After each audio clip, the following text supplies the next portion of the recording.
You are listening to the Batflip Podcast, a baseball podcast from Belly Up Sports and the Belly Up Podcast Network. Here are your hosts, Damian and Matt. Welcome back, everyone, to the Batflip Podcast. My name is Damian, here with my co-host Matt, coming to you on May 11th of 2021.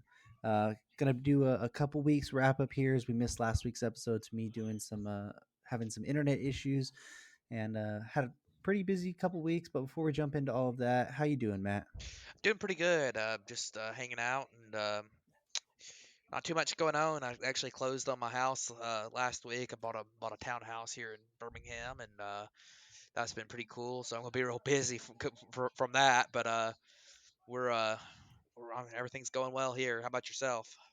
I'm doing all right now that I hope we got these internet issues fixed. I mean, they can't give me a clear answer if they fixed it or not. So we're just hoping that nothing messes up during this recording. But before we jump into all this major league stuff, I know you had an interesting minor league game you went to this week. Yeah. So last weekend, the minor league started last Tuesday, I believe. Yeah. And last week was the first. The Birmingham Barons, the local Double A affiliate of the White Sox. They're a local team here where I'm from, and I go to games with friends all the time, and we went on Thursday. It's the first time I've been to a ballpark in almost 2 years, so I was really excited about that. Anyways, on Tuesday when we went to the game, it was a good game for a while. I mean, a couple good pitching matchup. The Barons starter looked pretty good. His name was Zach McClure, I believe. He's on their top 30, but he's not real high rated on there. But he looked pretty good, pretty big guy. 5 strikeouts and a walk. But then, speaking of walks, something crazy happened. So it was kind of a bad weather game. Like, it wasn't terrible weather, but it was kind of windy, and it wasn't raining, but it was real damp and drizzly. It was a little cold for this time of year. It wasn't cold. I mean, it's like 65 or 60. So for this time of year, it's a little chilly here in Birmingham. We're usually up in the upper 70s this time of year, and he the Barons started to have issues, and they actually walked in one inning. They walked 13 guys, and they hit a guy with a pitch. So that was very interesting. They were playing the Biloxi Shuckers from who are the Brewers Double A affiliate, and the Brewer and the Shuckers. I gotta enunciate that well, but Yeah. they actually scored 12 runs in the inning on one hit, and it was a single. It wasn't even like it was a grand slam or something. I mean, even then it would have been bad, but it was a single. So that was a pretty interesting game. um, Yeah. but the funny thing too is that the Barons came back the next inning and scored like 5 runs. They hit a couple home runs.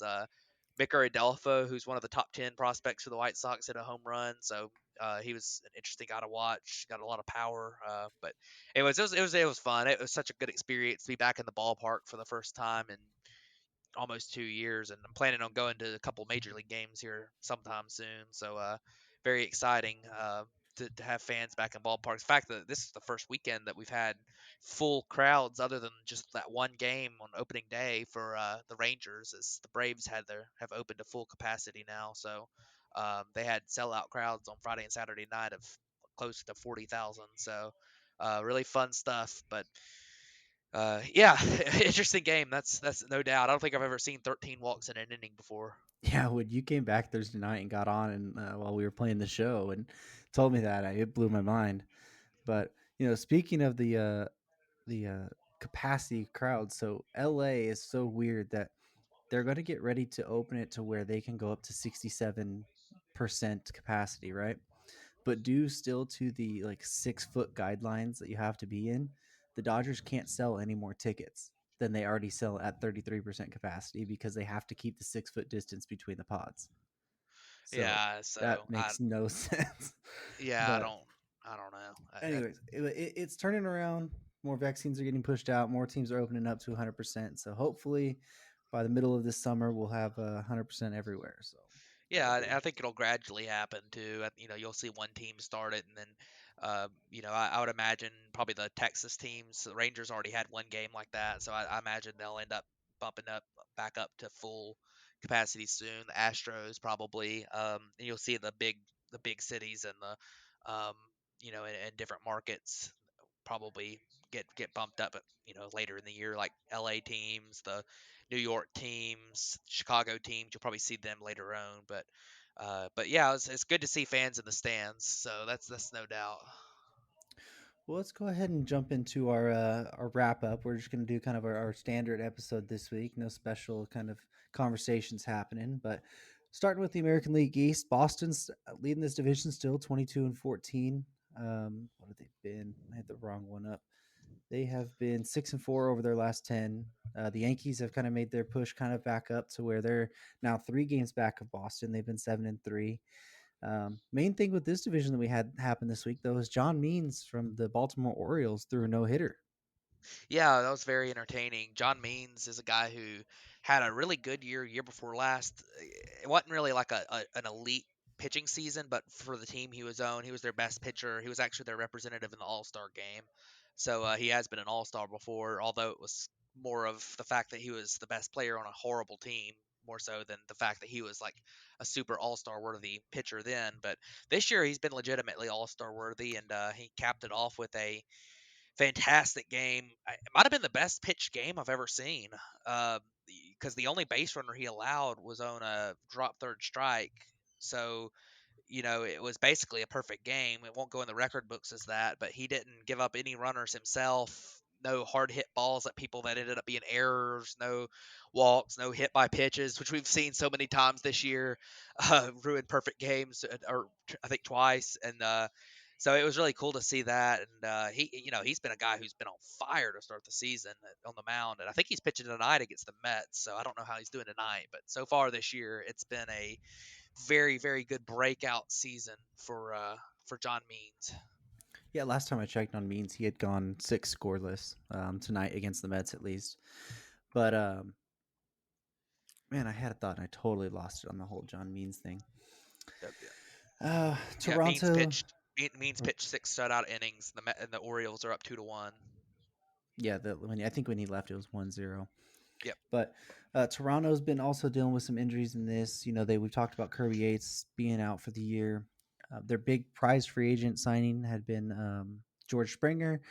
Well, missed the beginning of the season, came back, and then I think it was like 3 or 4 games got hurt, and he went back on the IL again.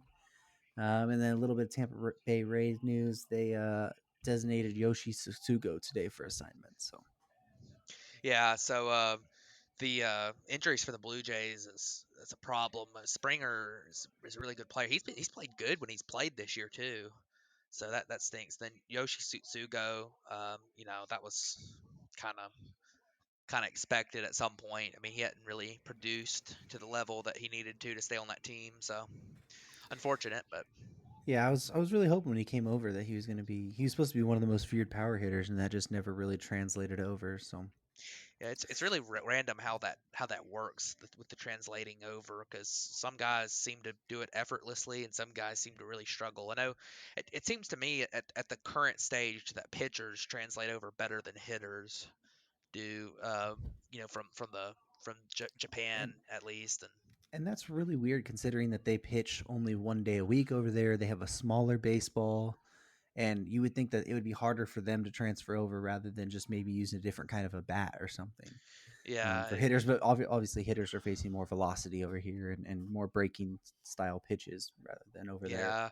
yeah, and one other thing that maybe affects that too is that a lot of the Japanese pitchers are known for having that big leg kick and that hang and they hang it up for a while and they Hmm. have a really artistic windup, and so that's a big emphasis in the Japanese league. And you come over to the U.S. and you're getting basically quick pitched compared to that. It throws your timing off because these guys are used to sitting there waiting, and then you start having guys basically throwing off a slide step in their stretch, and it's a lot different. But um, very interesting. Unfortunate that he wasn't able to make it, but we've had some other success stories come out of Japan in the last few years. So, it's definitely another pipeline to the majors. Yeah. Let's translate over to the AL Central now. The Chicago White Sox have now taken the lead of this division, albeit by half a game, but they're 19-13, 7-3 over their last 10. But they did lose another big piece of their lineup, and that is Luis Robert. tore his hip flexor running to first base, and it looks like he's going to be out until late August at best. Yeah, that's unfortunate. Luis Robert is a guy who he affects the game in a lot of different ways. He hasn't quite been the guy that we were expecting to see at the plate so far in his career. He's been good, but he's hit for a lot of power. He shows off the tools, but his defense has been really good too.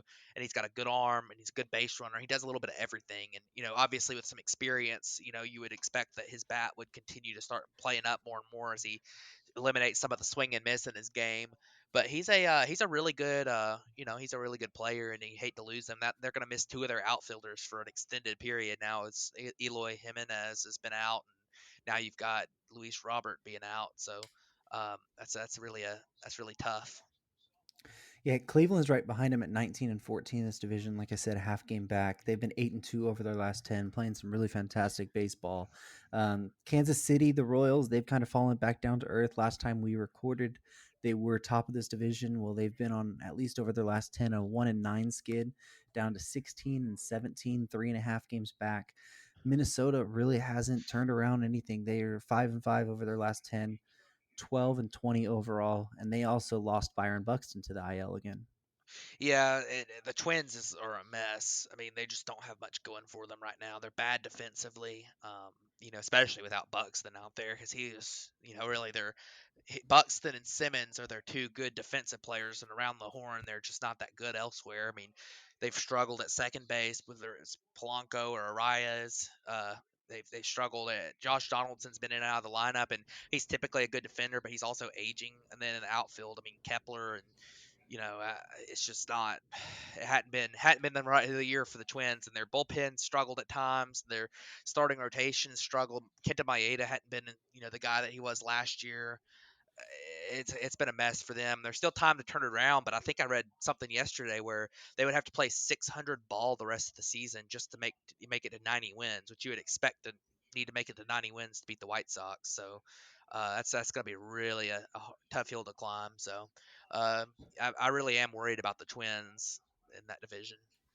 Yeah, and they're both a team that we both predicted to, make the playoffs this year. You predicted them to finish second in the division. I predicted them to win the division. So to be 7 games back of the division lead right now already, like you said, having to play 600 baseball just to be able to make 90 wins, that it's not looking good for them at all. But Yeah. we'll jump over to the AL West now, where it's kind of had a lot of big news in the AL West happening this week. Oakland's leading this division at 21 and 15. But the big news coming out of Oakland is that they're possibly looking to have to relocate if the city denies to help them build the new ballpark.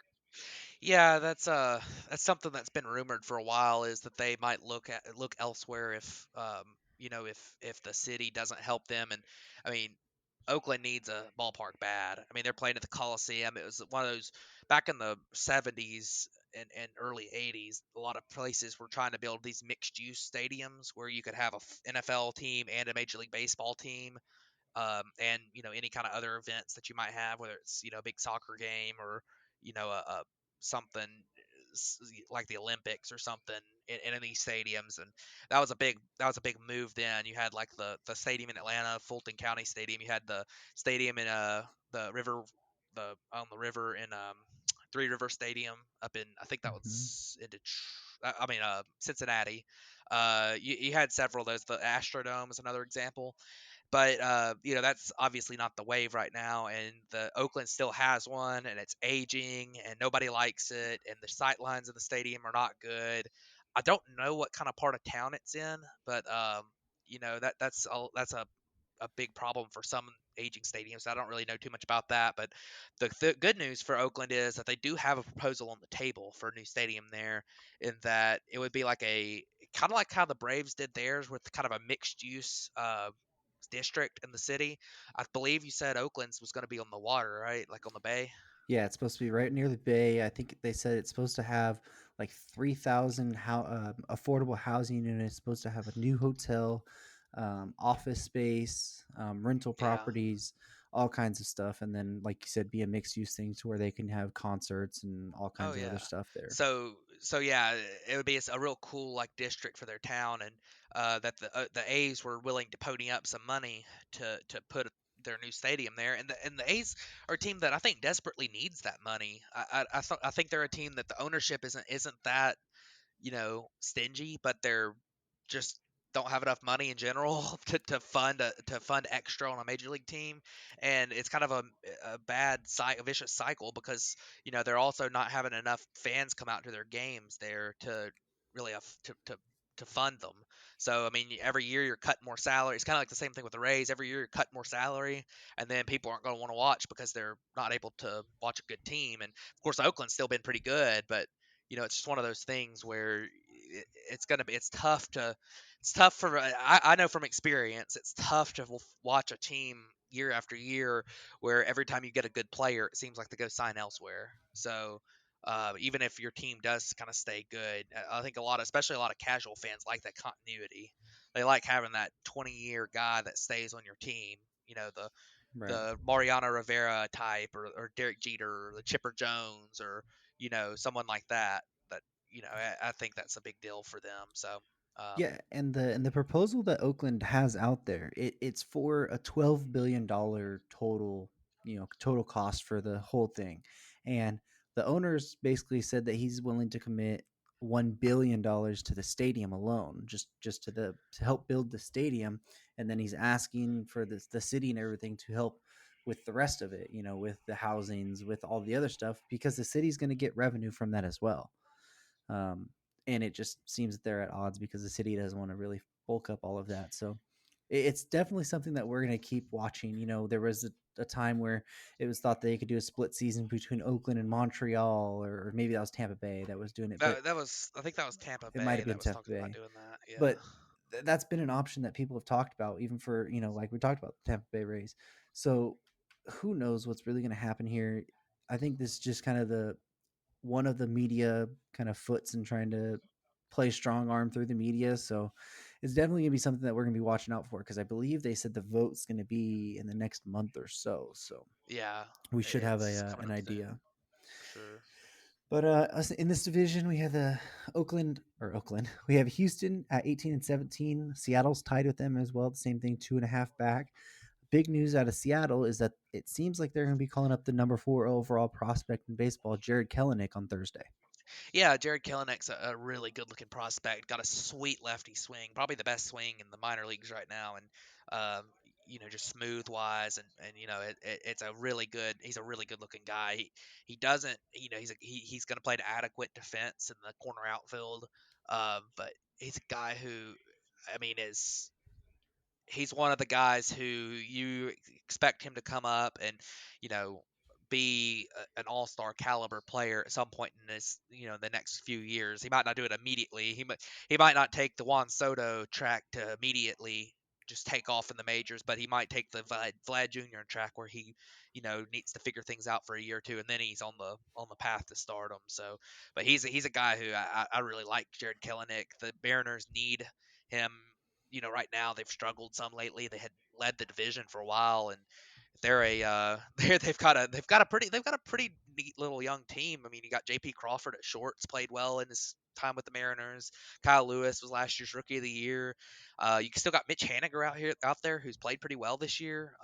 You got a couple veteran guys like Kyle Seager played third. He's been good. So you've got a good balance there right now, and I think them being at 18 and 17 might be a little bit of, hey, let's call Kelenic up and see if he kills it like like a Soto did when he first came up or something, and maybe make some noise in the weak division, or at least in a worst case scenario he gets a lot of big league experience this year. So I like the idea from the Mariners. I think it's the right time for it. So Absolutely. Well, a team that we were very high on beginning the season, they're at the bottom of this division right now, and that's the Los Angeles Angels. They're 16 and 18, 4 games back of the division. They've missed Anthony Rendon for a good chunk of the year so far. He made a return from the IL, and I believe it was only a couple days after he did. He fouled the ball directly off his knee, and had to come out of the game, was missed some time, and then they decided just to put him on the IL again. Looks like he should return on Friday, though. That is his first day he's eligible, and all signs point to him being able to return at that point. But the other big part of Angels news is that they designated for assignment Albert Pujols. Yeah, and first on the Rendon thing, one of the issues the Angels have had this year has been they've been the worst defensive team in the majors, and you expect them to be a lot better because Anthony Rendon's a really good defensive third baseman. So when he comes back, you expect him and Iglesias on the left side of the infield to do really well. Fletcher's usually a pretty good defensive player, and then in outfield, I think the real problem is more in the outfield for them defensively. Trout is obviously the best player in baseball, but he's not. He's a good defender in center, but he's not like a Buxton or that level of defender. And then in left, I mean, Justin Upton's like a I mean, he's a statue out there. So it's like he's rough in the outfield, and Mhm. and then you look at right, you're missing Dexter Fowler. You've been throwing different guys out there, so interesting. I like the idea of Rendon coming back and helping that team a lot. I mean, he's an MVP caliber player when he's fully healthy, and that's gonna be good for him. So Absolutely. And something else to watch out for. It just flashed across my phone, but maybe they did this a little bit more. Is they actually put Shohei Otani out in right field after he was done pitching tonight. So maybe that's a little idea that they yeah, do a little bit more. yeah. So I think what they've been doing with Otani is, they forego the DH when Yeah. he pitches if he's gonna hit, so they can throw him out in right field, so to keep his bat in the lineup Hmm. in those games. So I don't think he's a long term right fielder, mainly because they don't want him throwing on his off days. Having to throw to the bases, um, but it's interesting having him play out there, and hey, I'd welcome it. I welcome pitchers hitting and stuff. I obviously I've stated my opinions here about the universal DH and how I think it's probably a good thing and everything, but I think it's fun to see more versatile players. I like it a lot. So Dude, I mean, Shohei Otani's a must watch on the mound and on the plate. I mean, he would immediately become a must watch fielding as well. oh yeah, Like, imagine him going back and robbing a home run or making some diving catch. Like, that'd be insane. yeah. But well, that's pretty much our wrap up for the AL. So let's jump over to the NL East now, where you got the New York Mets leading that division at 16-13. Been 7-3 over their last 10. Got a 1 game lead over Philadelphia, who's 18-17, and Atlanta's right there at 17-17, just a game and a half back. Yeah, close division here. Of course, the Mets got really bad news the other day, and then better news. So Jacob DeGrom got pulled from his start the other day with lat tightness, um, and he got an MRI. So that was the really really bad news. But the good news is that the MRI came back clean. They did put him on the IL, but I don't expect him to miss a super long amount of time.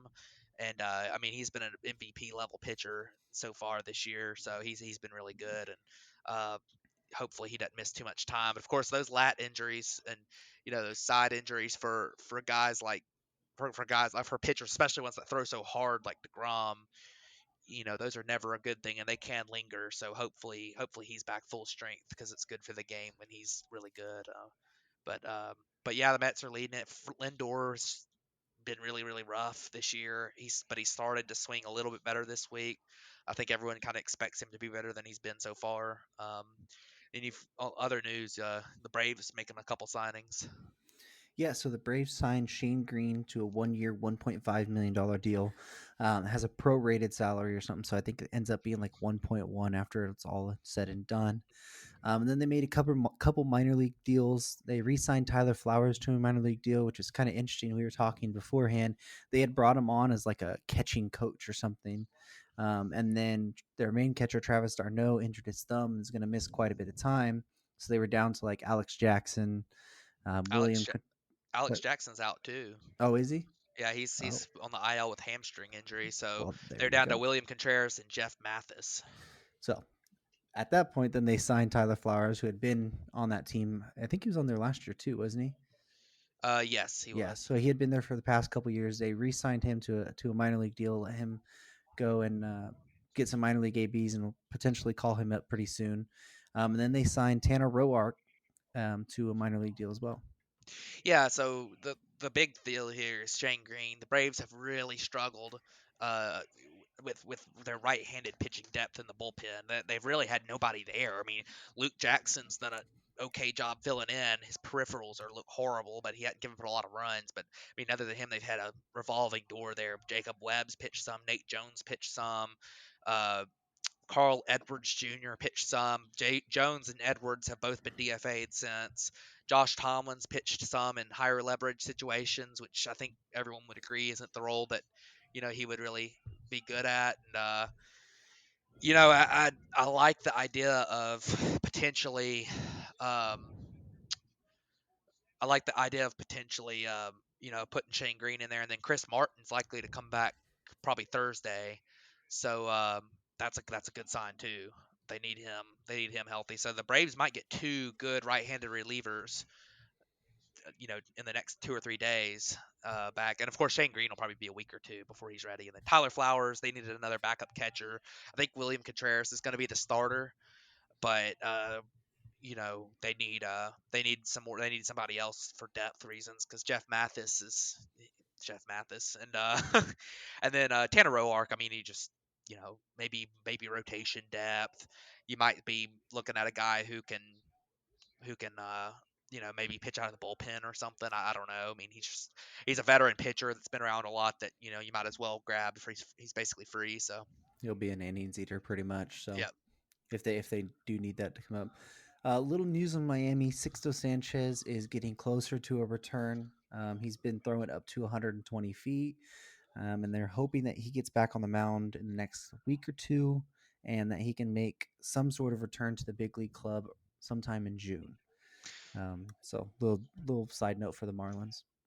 Yeah, that's good news to the Marlins. Their pitching staff's been sneaky good. I mean, they were pretty good last year. We've talked about their staff a lot, but Pablo Lopez is good, and Sandy Alcantara has looked like the guy that we are expecting him to be, which is really really good. And then they've actually had a breakout from Trevor Rogers, who's another guy lefty that throws real hard, and I like Trevor Rogers a lot. So bringing back Sixto, and if he's healthy and he looks like the guy who he was last year and has been in his career so far.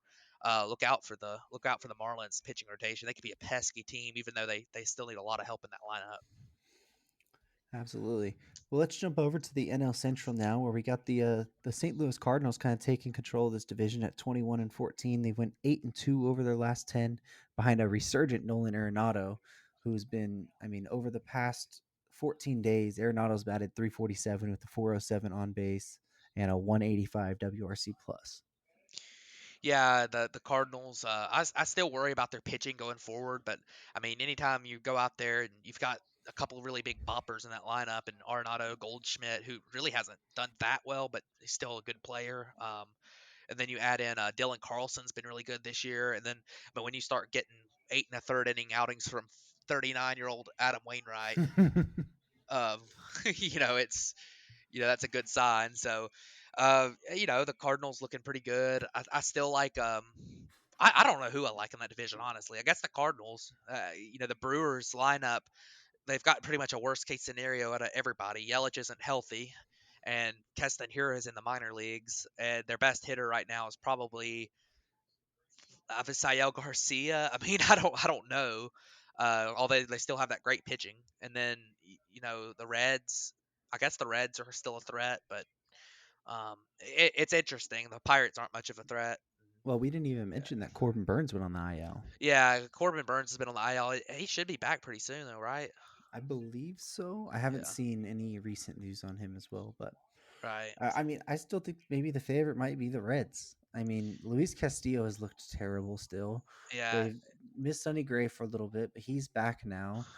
You know, I mean, Amir Garrett had his dust up. Nick Castellanos has looked really well. I mean, I think it might just be a little bit of bad luck for them at times, but I mean, this division is going to be so close. I mean, who really can you call the favorites? yeah, and it's a big jumbled mess. I mean, the Yeah, Cubs have that, yeah, their that's they've the got their correct way they've to got say their that good and their division. bad. But yeah, this division is just a jumbled mess. Yeah, that is perfectly said. One thing the Cincinnati Reds did have going for them though this week was that Wade Miley threw a no hitter once again against the Cleveland Indians. This one wasn't ruined by a hit by a pitch or a drop third strike or anything. He did walk a batter to keep him from not having a perfect game. He did strike out 8 batters though. Yep, very impressive and good for Wade Miley. Guy who's been around a long time and hadn't ever been an ace or anything, but he's made a good career out of being an innings eater and pitching as a probably number four in your in rotations for. Man, he's been around for 10 years. It seems like. Yeah, all those years in Arizona, and then he Yep. went to Houston and now Cincinnati. Yep. So good stuff from him. We'll jump over to the NL West and head kind of wrap this division breakdown going up, and that's the San Francisco Giants are leading this division at 22-14, 6-4 over their last 10. 2.5 games back. The Padres at 19-16, 2.5, or I already said 2.5 back. They've been 6-4 over their last 10 as well. I think the really big shock here, though, is that the Dodgers, they're down at 18-17. They're 2-8 over their last 10, and they're actually 5-15 over their last 20. Yeah, it's been a struggle for the Dodgers recently, and you'll probably be able to elaborate on it a little bit more. But it seems to me like people need to calm down a little bit about the Dodgers. There's all these people freaking out about them. I mean, they were never going to win 140 games, and I mean, obviously, the fact that they're not going to win is due to Bob Nightingale tweeting that, not necessarily that they're not good enough. But Don't no, even get no me team. started. Nah, no team is going to win 140 games. I mean, that's just in this day and age, it's not going to happen. And I mean, they've got injuries. They're missing their MVP candidate from year before last in Cody Bellinger. I mean, they're a really really really good team. Mookie Betts has had some bad luck on balls in play. They've lost a lot of extra innings games, which are kind of Mickey Mouse wins because of the new rules. And I mean, it's one of those things where they're not perfectly right. Their bullpen's been a little bit leaky, especially once you get past their first couple guys, and even they have not been necessarily dominant. They've been good, but they haven't been dominant. And, I mean, I don't really worry too much about them, but there is one big injury with the Dodgers that is going to be a problem for them. Yeah, and that injury, which I'll kind of talk about everything you were talking about. Dustin May, he was having a really breakout season this year, had kind of learned how to throw a curveball a different way. The big thing with Dustin May had always been that he really didn't have an out pitch. He had his fastball, which he throws 100. He had a two seam, which he throws right around 100. And he had a decent breaking ball. It was kind of a slurve, not really a slider, but not really a curve. He kind of reworked his whole curveball this year to be more of a vertical curveball instead of a horizontal one, and he ended up hurting his arm in a series against Milwaukee a couple weeks ago and has to have Tommy John surgery. So he's going to be out for all of this season and probably most of next season as well. And that's a big blow because the Dodgers are already missing David Price and Tony Gonsolin, who would be their two backup starters. They're out on the IL already with injuries. They were in the bullpen, and then that kind of leads to the bullpen struggles that Brusdar Gratterall has been out. Joe Kelly just came back from his injury. Corey Knable hurt his arm. He's going to be out for, I think they're saying maybe even until the playoffs, possibly. So a lot of injuries on that front. Um, as well as the offensive side, Bellinger's been out for most of the season because of that hairline fracture. Guys like Gavin Lux and AJ Pollock have been in and out of the lineup at times. Mookie's been dealing with back injuries and getting hit on a forearm, so he's been dealing with that. And then overall, it's just they haven't really been putting together good at bats.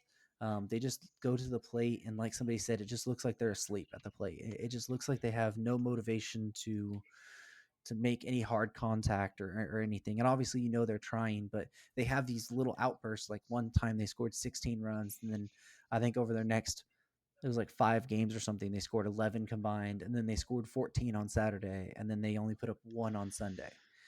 So it's just that the offense is really inconsistent. I mean, you don't expect Mookie Betts to hit 250 all year. You don't expect Corey Seager to hit 240 something all year. Once you get Bellinger back, he should get into a groove. Teams go through this. I mean, if you look at it, like you said, the Dodgers are 1-6 in extra inning games. They're 4-10 in one-run games, and yet they still have a plus 32 run differential. So, I mean, I did say with those blow-up games, but the run differential is usually a good way to show if team's really good or not. And still a plus 32, they're going to turn around, and they're not going to be third in this division. It's just the little lull to start this season, and they'll turn around. They'll be fine. Yeah, I 100% agree with you.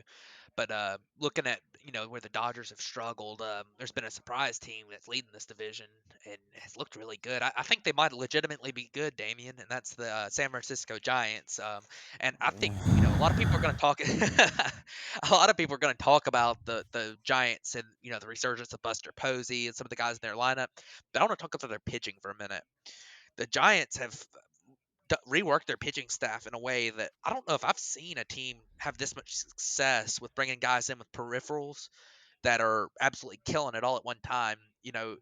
Everyone's talked about for the last 6, 7 years Kevin Gossman breaking out. I mean, he was a top prospect. Everyone talked about how good his stuff was with the Orioles. Then he got traded to the Braves. People were saying, okay, he got out of the Orioles system. They've really struggled developing pitchers. Maybe the Braves will get him going. And he didn't make it with the Braves. I think he got DFA'd from the Braves.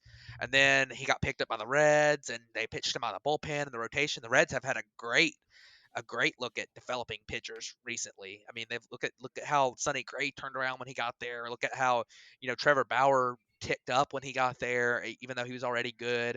The Reds have had such success with that, but Kevin Gossman didn't really take up there. And then finally, last year he started to show signs, and this year he's been a really good pitcher. But it's not just Kevin Gossman. In his 1.97 ERA, Anthony DeSclafani's been really good. He's got a 2.40 ERA and a 3.3 FIP.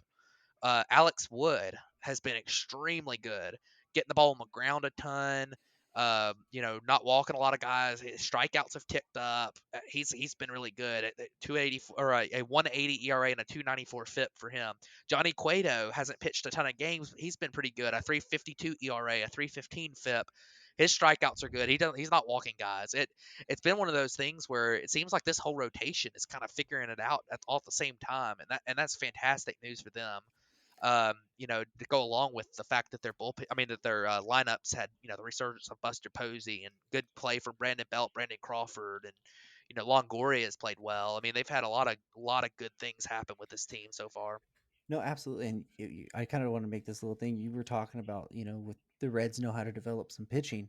Well, if you look at this Giants pitching staff, they have 1, 2, 3, 4, 5, 6 former Cincinnati Reds on their pitching staff right now.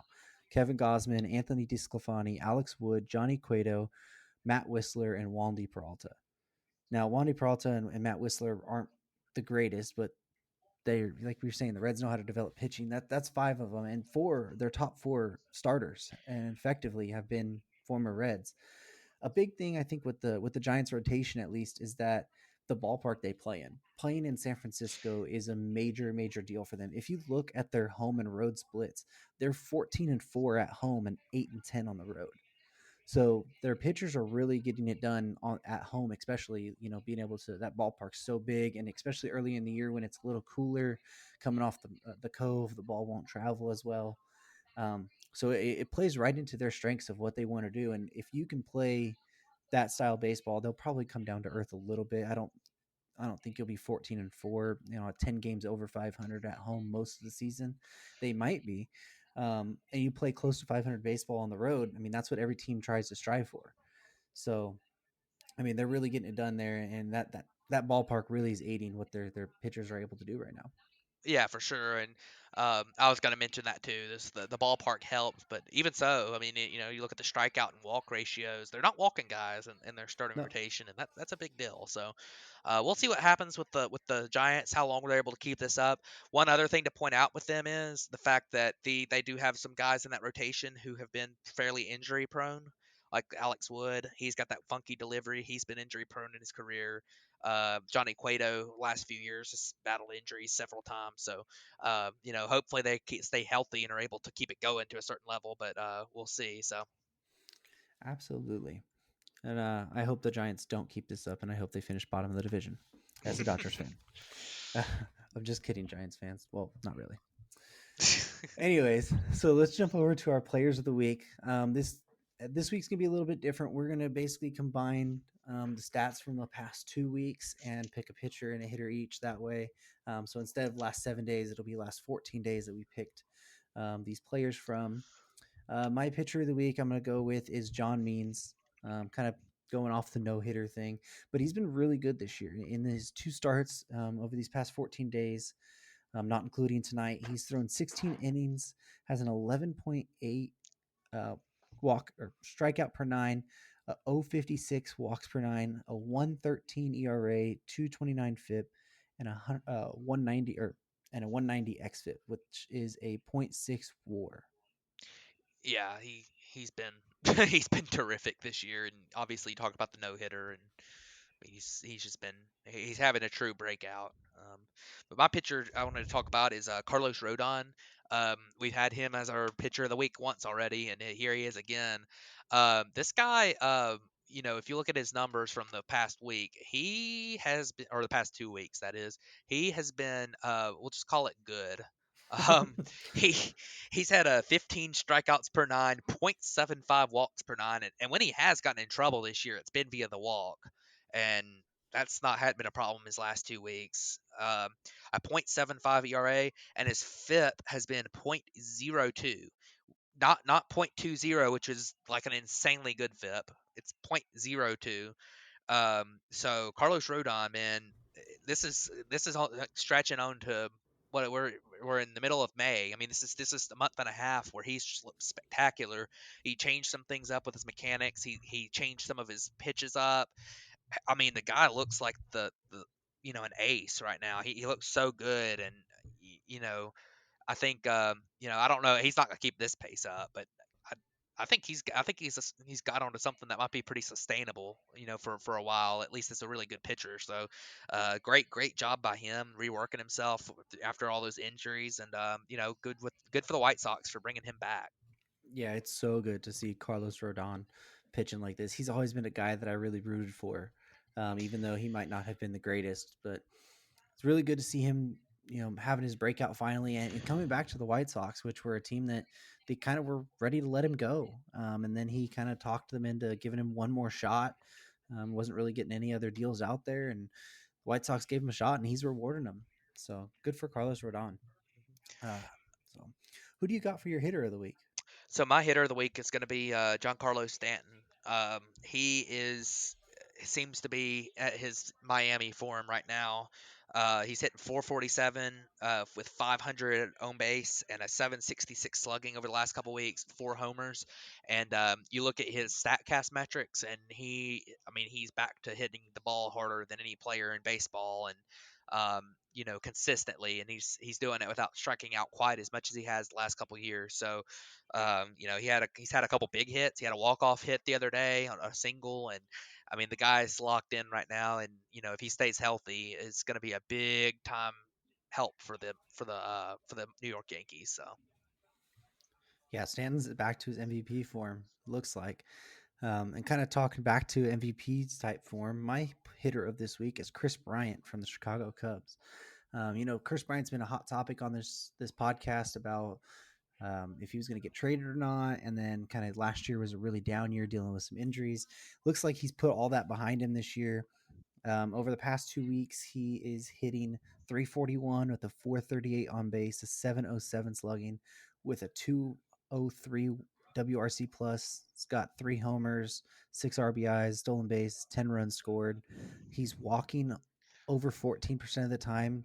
Just strikeouts are still a little high, about 27%, but a 440 BABIP over the past 2 weeks. I mean, Chris Bryant looks to be back to, I think it was 2016 form of Chris Bryant. And he's one of the most fun players to watch at that time because he could be a true 5-tool player when he's fully healthy. yeah, he absolutely. You're 100% right on Chris Bryant. He's a guy who, um, I'm glad he's healthy because that's something that has been missing the last couple of years, and he's needed it. But I wanted to mention one more player, and you're gonna kill me for mentioning this guy, Oh but God, here we go. so Huascar Inoa from the Atlanta Oh Braves has no. been so good this year. Um, and he on the mound and at the plate. He has on this is season numbers, but his last 2 weeks he's been about like this: a 982 strikeout per nine and 2 walks per nine, which his walks per nine he has never touched two. The best walks per nine season he had in the minor leagues over more than like 20 innings was I believe, a 412 in low A in 2018 when he was with the Braves low A team. So this is a guy who he seems to be harnessing a little bit of his command in. And he's got a 2.23 ERA on the season, a 3.60 FIP, and a 3.10 xFIP. He's actually been really unlucky on his fly balls. He's gotten a high home run per fly ball rate, but that's all really good and stuff. .7 WAR, fantastic for a guy who you really didn't expect to be anything more than a swingman this year. And then you look at himself at the plate, and in his last 3 starts, he has 6 hits, 6 RBIs, and 2 homers at the plate. So, and he's also hitting the ball hard. Like they hadn't been like cheapo hits or anything. Like he hit a 430-foot grand slam against the Nationals the other day, and against the Cubs he hit a long home run to left, and he's hitting the ball over 100 miles an hour exit velocity like every other swing. It seems like he's had some loud outs too.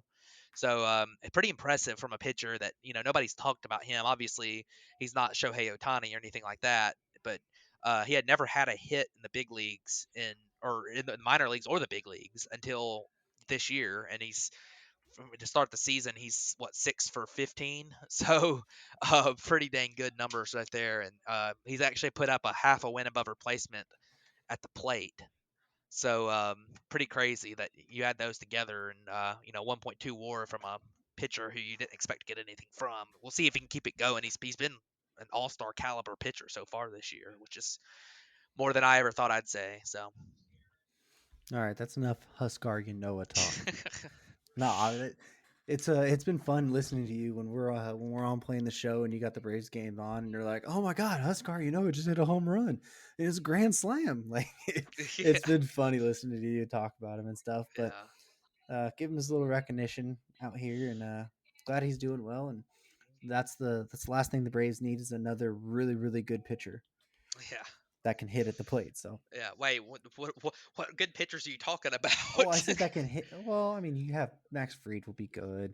Charlie Morton's good. When you get Soroka back, he's good. Ian Anderson. Yeah, I know. I'm just kidding. But I mean, when you got a guy, who's better, Shohei Ohtani or Huskar Yanoa? On the mound right now, I actually think Anoa's better on the mound. At the plate, obviously Ohtani, but that's gonna end it. We're done here. Right now, as I said, right now, Ohtani's stuff is better. Otani's got more pitches. He's gonna be. I think his longevity right now is better on the mound, as he can throw more than 2 pitches well. But Otani's also walking like 8 guys per 9 or something. So guys, he's good. I'm sorry you have to listen to this, guys. I'm sorry. Just now, you guys can feel my pain a little bit. But I'm just kidding. You should enjoy listening about Huskar Noah. He's really good. Absolutely. This is a really fun episode. It was a little lighter than most of our episodes are usually more serious, but had a little fun with this one. Joked around a little bit more. It was nice and fun. So thank you guys for tuning into this episode. Thanks for dealing with us on that off week, and we'll hopefully they got everything fixed and we'll be more regular. So. Yep, sounds good. I appreciate everybody for tuning in, and hope you tune in again. Yeah, we'll catch you guys next week.